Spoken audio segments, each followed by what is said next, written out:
Thanks for joining us this week for UND Sports Extra. I'm Alex Heinert. Entering Saturday, the University of North Dakota had played 99 football games in the Alaris Center since the building had opened in 2001, going 77-28 over that span, including an impressive 9-3 mark at home under Bubba Schweigert. Coming into Saturday, however, the test would get a lot tougher as number 16 Cal Poly would come to town, a team coming off back-to-back wins over top 10 opposition. To the Alaris Center, where just before game time, we learned Cal Poly fullback Joe Prothro, the leading rusher in the FCS this year, would be doubtful to play with a leg injury. Advantage North Dakota, but on the second play from scrimmage, UND would suffer an equally huge blow. John Santiago takes this quick hitter down the sideline for a 23-yard gain, but watch at the end of the play. The sophomore All-American's right leg gets bent back as he's tackled from behind. His day over after 2 plays, though the injury would not be as bad as originally feared. More coming up on that later. UND's offense, though, would step up in Santiago's absence. On 1st and 10 from the Cal Poly 16, Keaton Studsrud eludes the pressure, buys a little time, and then scrambles his way into the end zone. Second rushing touchdown on the season for the junior quarterback, 7-0 North Dakota. Ensuing drive for Cal Poly, the Mustangs decide to go for it on 4th and 1 from their own 36-yard line, and it does not end up being the right decision. Dano Graves gets stuffed on the QB dive. Great push from Cole Reyes and company at the point of attack. 10-0 Fighting Hawks after 1. More UND in the second. Studsrud looking long here and finding Damon Mercer for 38 yards to the Mustangs 17. North Dakota offense back in business. But 2 plays later on 1st and goal, Brady Oliveira gets stripped going into the end zone. Cal Poly recovers. Crisis averted for the away team for the moment and not for the last time. Next UND series, same situation, same results. On 1st and goal from the 10 this time, the snap from redshirt freshman center Patrick Rooney goes over Studsrud's head. Mustangs are there again. Graves leads his team on a 9-play, 79-yard drive and finishes it with this 13-yard strike to Corey Garcia with just 31 seconds left in the half. That trims the UND lead to 10-7. Bubba Schweigert disappointed to be up just 3 points after dominating the first half. His team would then trail shortly after the break. Cal Poly would score again on the opening possession of the third to make it 14-10 Mustangs. But that's when the UND offense turned it up a notch. Oliveira takes his frustrations on the earlier fumble out on the Cal Poly defense. Look at the sophomore from Winnipeg lowering his shoulder and lowering the boom on nose tackle Jason Patterson. That would make it 3rd and 3, and on the next play, Studsrud lofts one up for Noah Wanzik on the sidelines. Great grab there, and he stays in bounds to move the chains. 2 plays later, it's Studsrud to Wanzik again. Here's how it sounded live. Studsrud to the air, end zone, caught at the corner. There's no way he can. Oh. Touchdown, North Dakota, Noah Wanzik somehow comes down with that football. You shut your mouth, Ryan Kasowski, and you put 6 on the board for the Fighting Hawks. Oh, that was fun. Wanzik's first career touchdown grab makes it 17-14 UND. Next Mustang possession on 3rd and 13. Dano Graves decides to lob one up for grabs, and Zach Arnell is waiting at the other end. Second game running with an interception for the senior safety. 2 plays after the pick, it's Brady Oliveira. We saw the power earlier. Here's the speed from 38 yards out. 3rd TD for Brady in the last 2 games. North Dakota up 10, and they were not done yet.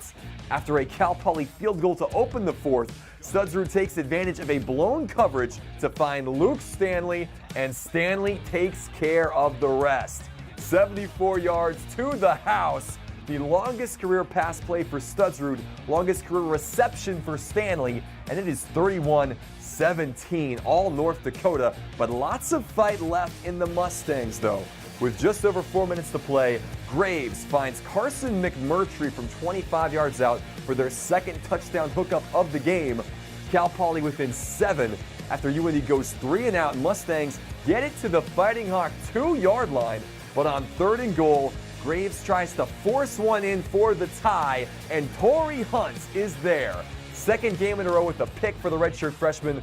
Austin Gordon would pick up a first down on UND's ensuing possession, and that would do it. North Dakota holds off number 16 Cal Poly. Big days for studs Ruben Oliveira help UND rack up a season-high 452 yards of total offense, while the Fighting Hockey holds the nation's leading rushing attack to a season-low 202 yards, 160 below their average.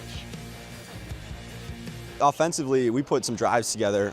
We need to work on finishing our drives. We had a couple in the red zone we didn't get points out of, but I think that's just us finally settling in. You know, it's game 5 now. It's middle of the season, and it's time to start doing that and making plays. I think today truly kind of showed our mentality of next man up, because you had guys like AG, Grant Applin had to take snaps at center today when Patrick went down, and just stuff like that. You know, it's huge when guys come into a game and make a big impact like that, and going forward, it's going to help us a lot. It's always tough to see a guy go down like John, too. He's a great playmaker and a good friend of mine. But, yeah, you just got to be ready to step up when the team needs you. And, you know, just practicing hard all week and watching what John and Brady do just allowed me to step up and make plays when I was, you know, the team needed me. We just got to stay humble and get after the next win, you know, next week, and go after it. A third consecutive victory for North Dakota means a happy coach in studio. Stay tuned. We'll hear Bubba Schweigert's thoughts about the big win over Cal Poly when we come back. UND Sports Extra on Midco Sports Network is presented by Farmers Union Insurance and the University of North Dakota.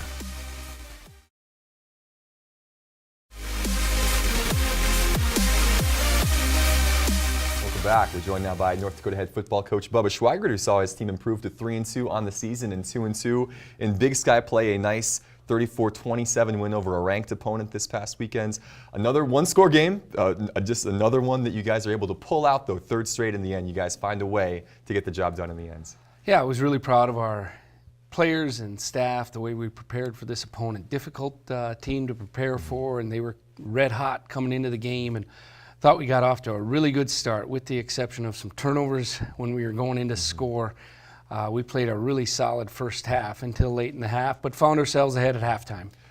Before the game, we learned that Cal Poly's all-conference fullback Joe Prothro not going to play because of a leg injury. When did you find that information out, and how did that change what you wanted to do against them defensively? Well, it didn't really change anything. You got to defend their offense, but we saw it in warm-ups that he wasn't moving around real well, and you know, it probably changed their approach a little bit, but you're really game planning to defend their entire offense, and that's what you need to do with option football teams. Yeah. 2 plays into the football game, you lose. Your star running back, John Santiago, goes down. I thought it was a testament, though. Anytime you see a star guy like that go down, it can shock your team a little bit, but they didn't seem fazed. Austin Gordon, Brady Oliveira, Kyle Norberg, all those guys stepped up and really filled that void. Yeah, it was a great job by our team. You know, we really kept the same game plan. Obviously, John can make some plays for us, but the guys were ready to go. You know, Brady had a big week the week before, and then Austin Gordon. So proud of a guy like him to wait his turn and just work so hard so you're ready when you get the call. John did obviously not return to the football game. Can you just give us an update on his status? Well, he's getting better. We'll see where it goes. You know, it's not a long-term thing that we're dealing with here, where initially you never know when he goes down like that. But we're hopeful that he'll return very soon. Yeah, good news there. We're glad that that's not a serious injury for him. You finished with 203 yards rushing on the day. Testament to the guys in the backfield, but the guys up front as well. This was a reshuffled offensive line. Assess the performance of those guys up front.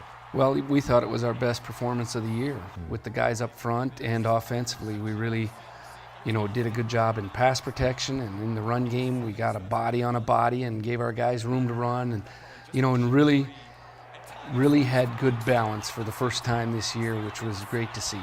You had a great quarter and a half of football to start things. You defensively held them to 1 first down through those first 22 minutes of the game. And as you said a little bit ago, a couple of turnovers and a couple of long drives, and all of a sudden you're trailing in this football game. It's just like that. It's amazing how quickly momentum can shift in a game like this. Yeah, it sure can. And you know, they threw the football on us, and that's what's difficult about this team. We knew that their quarterback was very capable of throwing the ball, and when they had to throw it, you know, when the 2-minute drill right before half, they had some success. So we had to make some adjustments, but I think the key to the game was when our offense answered after we went down in the game. We had a 12-play drive for a score to go up 17-14. That was very key for our football team. Your quarterback was perfect on that drive, 6 of 6. Keaton had a big day, maybe his first complete performance. What did you see from him Saturday that lent to such a big day? Well, he got off to a very good start. I think, the big scramble run for a score obviously helps a young man when he's getting, ready for a game. You need to make some plays early to get into a rhythm. And he threw the ball very well. He's probably only one throw that he'd probably take back the entire day, but, he was real sharp. And not only was he sharp, physically, but mentally, getting us in the right play and out of plays. But he had a very fine day on Saturday. You would score that drive again, the first of 21 straight points for you. Get 21 to the next 24 to go up. They kind of come back on you again. Your defense needs to make a play down the stretch with their backs against the wall, and Torrey Hunt comes up with a big pick. Yeah, it was great to see.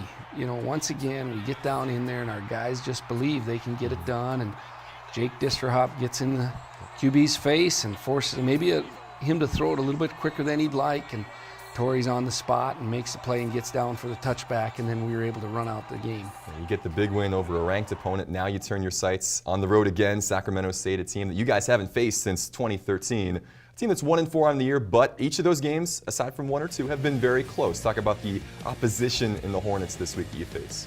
Well, we think they're a much better football team than they were at the beginning of the year. We credit their coaching staff and their players for making huge strides. And last week, to get a big win like they did, scoring 20 unanswered points in the fourth quarter, we'll have our hands full. We got to have a great week of preparation.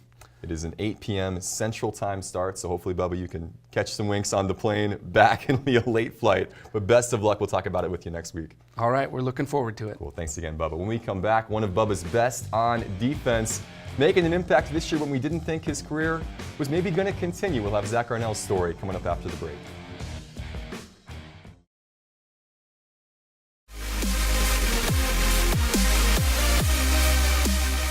Welcome back.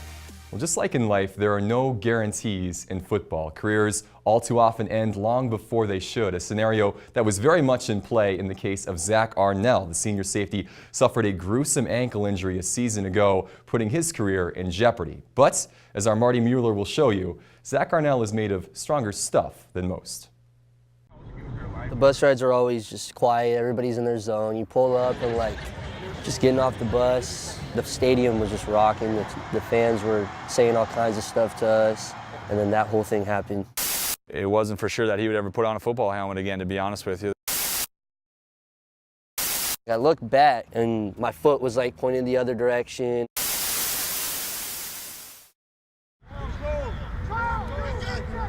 Talk about what you saw from his work ethic to get himself in the lineup and get him ready to play. Well, I think from the day he got here, there was obviously an inner drive that he had. He had a lot of pride in himself, and he had something to prove, I think, not only to the coaches, but to the other guys in the locker room. Coming into last fall camp, I was pretty much the last safety on the depth chart. It made me actually really hungry because nobody wants to be that deep on the depth chart. Nobody even wants to be second. And once I kind of got the plays down, everything kind of just started flowing. I kind of just got back to my old playing habits, playing ways, and earned the spot. We were really happy with what we had there. For a bigger, leaner guy, sometimes those guys really struggle, being able to move their feet, especially on some of those smaller, quick guys in the slot. So, we wanted to strengthen our team is bring in some of those guys and let those guys compete for playing time. Zach would come out on top of the starting safety competition and play well in his first 2 games. But the third would be different. It was NDSU, the most storied rival in UND's history, and nothing hurts more than losing to your rival, except when they take more than just the win. You just had to stay focused on the goal, just kind of forget about everything else and just focus on football, and then that whole thing happened. Zach's ankle would be severely broken on the play, an injury that could end his football career permanently.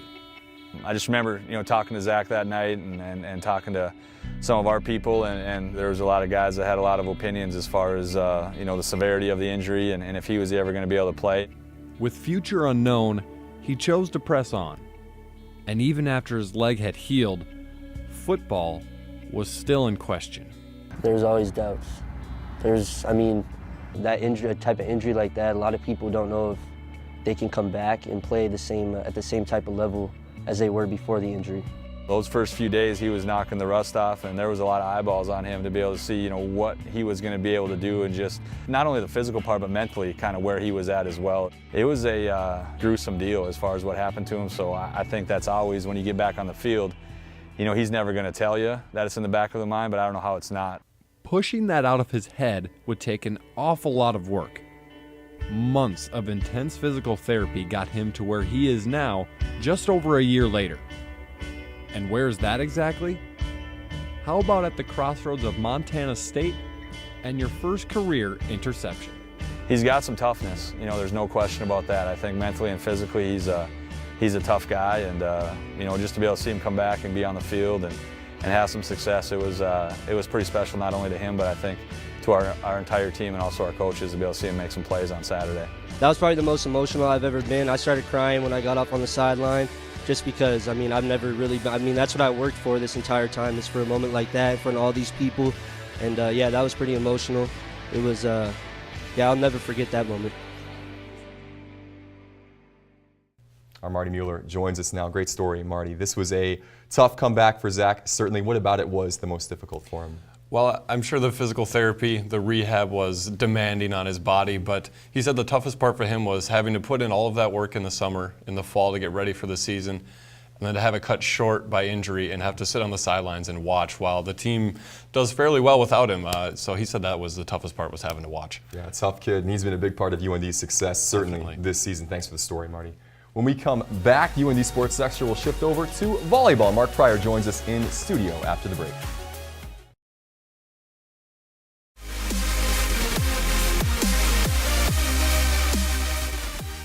Another week, another positive Big Sky road trip for Mark Pryor and UND volleyball. Here Mark's back to break it all down for us. The road has been a familiar place for you certainly this season, but you've navigated it well and you're starting to find some more consistency with your team. I think so. I think that being able to go back to 2 matches a week, being able to train, being able to really focus specifically on a couple opponents, I think that really helped us out this week on the road. Thursday, Friday swing this week took you to Idaho and Eastern Washington. You started against the Vandals. That's a team, for some reason, you guys always play extremely close. A lot of 5-set matches in your history.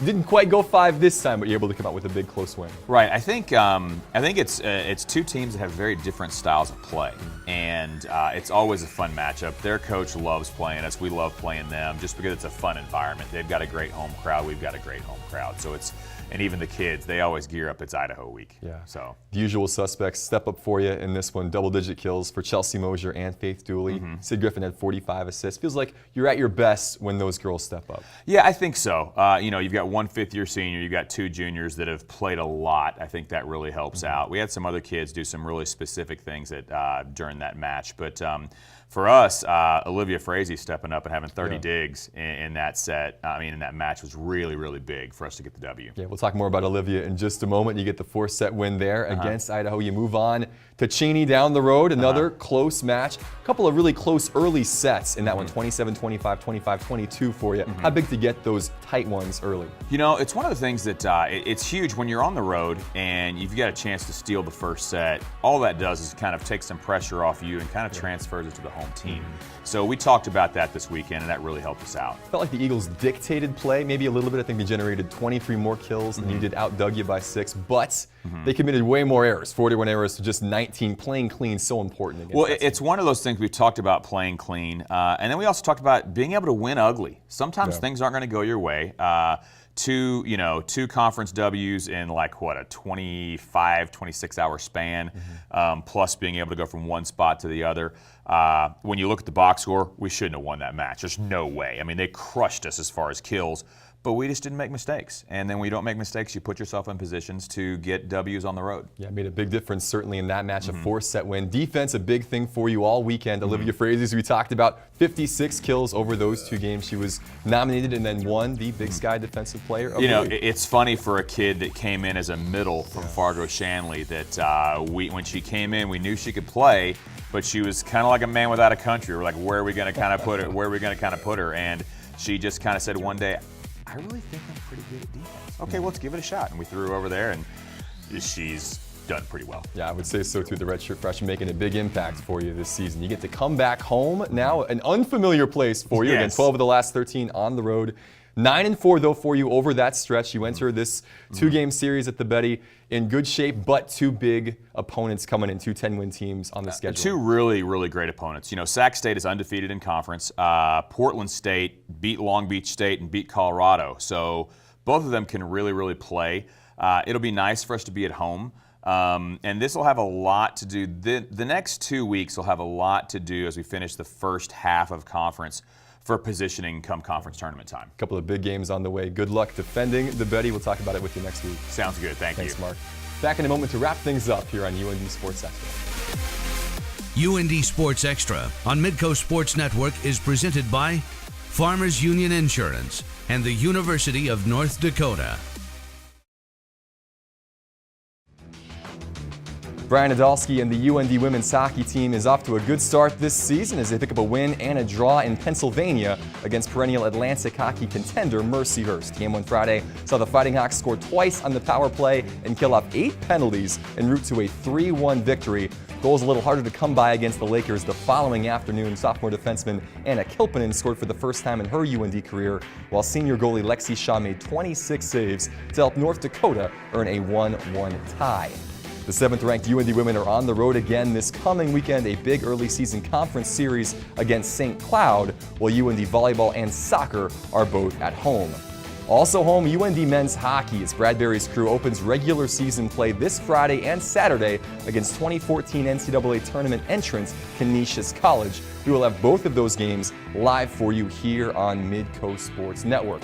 We hope you join us for our hockey coverage this weekend and also for our show next week, Tuesday night, 6 p.m., our next edition of UND Sports Extra. Until then, I'm Alex Heinert. Thanks for watching.